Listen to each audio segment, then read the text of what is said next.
Cosa ricorda di quegli anni così belli per il Lido e per il basket?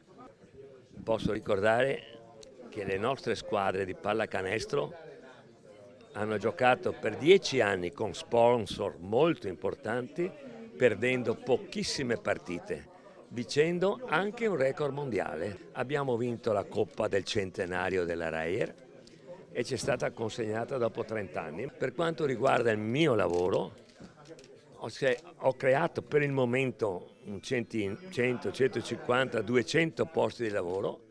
I suoi ragazzi oggi ovviamente cresciuti e sempre unito attorno a lei, è un bel segno. Non mi hanno mai abbandonato, mi hanno sempre salutato, sempre venuto alle mie feste e mi vogliono un bene perché al Lido non c'era la pallacanestro, l'ho portata io e abbiamo ottenuto tutto quello che volevamo.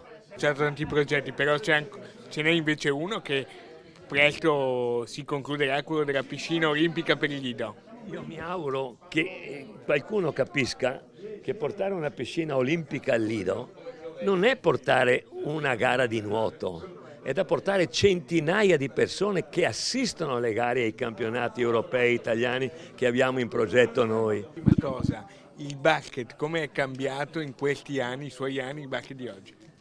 Il basket è cambiato perché qua si parla solo di soldi.